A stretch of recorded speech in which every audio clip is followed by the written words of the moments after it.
अरे कमलेश बाबू, आज आपको ही याद कर रहा था और देखो आपने फ़ोन कर दिया। कहिए क्या हाल है। लगता है अब दिल्ली जाकर हमें भूल ही गए, तभी तो अपना घर भी बेचने का विचार कर रहे। रमेश जी ने जैसे ही कमलेश जी से ये सब कहा वो आंखें फाड़ फ़ोन को ऐसे घूरने लगे मानो कोई ऐसी बात हो गई जो कभी सपने में भी वो ना सोचे हो। ये आप क्या कह रहे रमेश बाबू, मैं तो आप सबका हाल पूछने को फ़ोन किया और जानना चाहता था। मेरे बच्चे मतलब मेरे पेड़ पौधे सब ठीक तो है ना। मैं तो अपने घर आने की सोच रहा था, पर आपकी बातें सुन मेरा सिर घूमने लगा। सब सच बताए, क्या बात हो गई? आश्चर्यचकित कमलेश जी पूछें। ये आप क्या कह रहे हैं कमलेश बाबू, आपके घर में तो कुछ दिन पहले से लोग रह रहे हैं। सुनने में तो यही आया आप घर बेचकर अब दिल्ली में ही रहने वाले हैं। लगता है आपके बेटे ने आपको कुछ बताया नहीं। चलिए फिर कभी बात करता हूँ। पोते पोती को बस स्टॉप से लाने का समय हो गया, कह रमेश जी ने फ़ोन रख दिया। इधर कमलेश बाबू हैरान परेशान से घर में चहलकदमी कर रहे थे।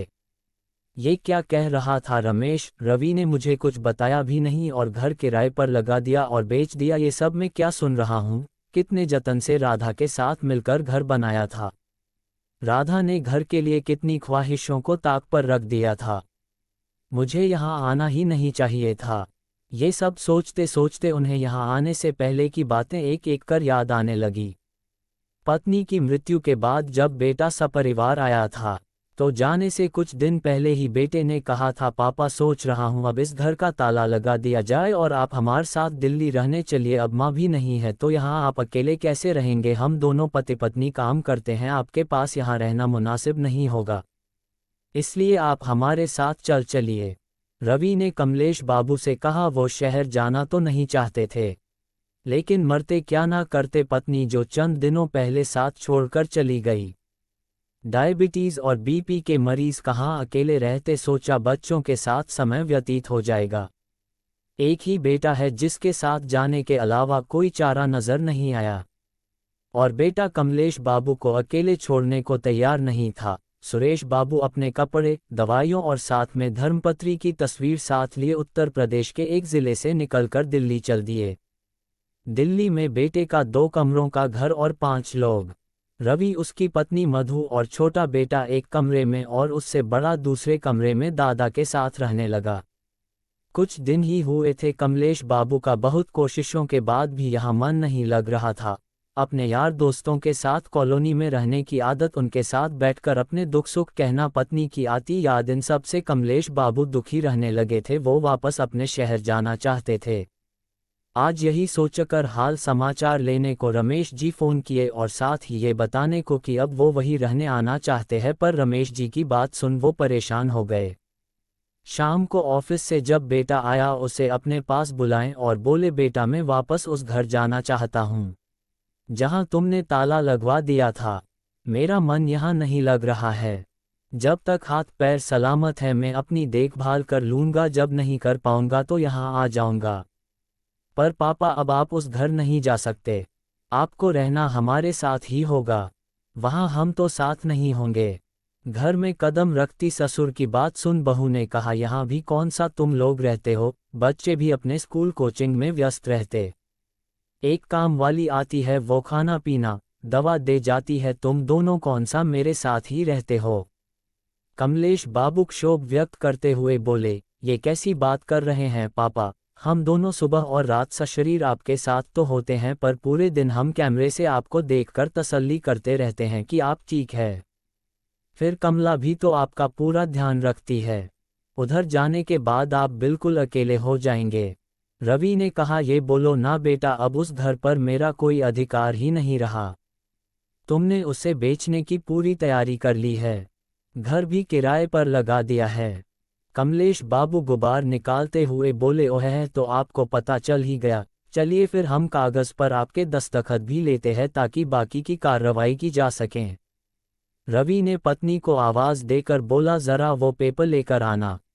उद्धरण चिन्ह। रवि पिता के पास बिना किसी झिझक के ढीठ की तरह बैठ गया। मधु कागज़ लेकर आई और कमलेश बाबू के सामने रख दी। कागज़ देखते कमलेश बाबू कभी बेटे बहू को देखते, कभी कागज़ को। वो एक वृद्धाश्रम का काल था। ये सब क्या है? कमलेश बाबू ने पूछा। पापा, हम घर बेच नहीं रहे, बस उसे किराए पर लगा दिया है। एक चाबी वहाँ मनोज अंकल के पास रहती थी ना, उन्होंने ही सुझाव दिया। बेटा, घर में तुम लोग ताला लगाकर चले गए हो। जानता हूँ तुम लोगों के पास अपने लिए पर्याप्त पैसे है, किराए की ज़रूरत नहीं होती, पर एक सुझाव है मेरा, ये घर किराए पर लगा दो और जो भी किराया आएगा राधा भाभी अक्सर जिस वृद्धाश्रम जाकर सबकी सेवा किया करती थी वहाँ दान दे दो। भाभी को अच्छा लगेगा और घर पर ताला भी नहीं लगा रहेगा। मैं किसी पहचान वाले से बात करूँ अगर तुम बोलो तो। पर तेरा अड़ियल बाप ना मानेगा, ये भी सोच लेना। बस पापा, हमने माँ की खुशी के लिए ये सब किया, आपको तो हम कभी अकेले रहने नहीं देंगे, ये मेरा खुद से वादा है। अब जहाँ नौकरी कर रहा हूँ रहना तो वही होगा ना। उस घर पर आपका ही अधिकार है। वो घर कल भी आपका ही था, आज भी आपका ही है, उस पर लगा ताला भी आपका और चाबी भी आप नहीं बेचना चाहते तो हम ऐसा क्यों करेंगे? वैसे एक खुशखबरी है आपके लिए, हम अब दूसरी सोसाइटी में जाएंगे जहां आपके हमउम्र लोग बहुत हैं, जिनके साथ मिलकर बातें कर आपको अच्छा लगेगा। वैसे आपको बिना बताए सब निर्णय लिया, उसके लिए सॉरी रवि, कमलेश बाबू से बोला। मैं भी ना जब से रमेश से बात किया तब से ना जाने क्या क्या सोच लिया था। अब मुझे कोई आपत्ति नहीं है बेटा, मेरी राधा की खुशी जिसमें मैं भी उसमें खुश रहूंगा। कहते हुए कमलेश बाबू ने बेटे को गले से लगा लिया। कमलेश बाबू को अपनी गलती का एहसास हुआ कि उनको अपने बेटे पर विश्वास रखना चाहिए था, उन्होंने दूसरों की बात पर विश्वास कर गलती की। खैर, उनको अपने बेटे से जो गिले शिकवे थे दूर हो गए। आजकल का समय ऐसा आ गया है, हम गैरों की बात सुन जल्दी आवेश में आ जाते हैं और अपनों पर ही शक करने लगते हैं। ज़रूरी नहीं हर बार हमारी संतान गलत ही कर रही हो, कभी उनका भरोसा भी कर लेना चाहिए। और एक तरफ किसी की बात नहीं सुनकर विश्वास नहीं करना चाहिए। बहुत बार हम एक तरफ की बात सुन विश्वास कर लेते हैं और पूरी सच्चाई जानने की कोशिश नहीं करते हैं। हमें पहले पूरी सच्चाई जाननी चाहिए, उसके बाद कोई कदम उठाना चाहिए। मेरे विचार और कहानी पसंद आए तो कृपया उस लाइक करें, कमेंट्स करें।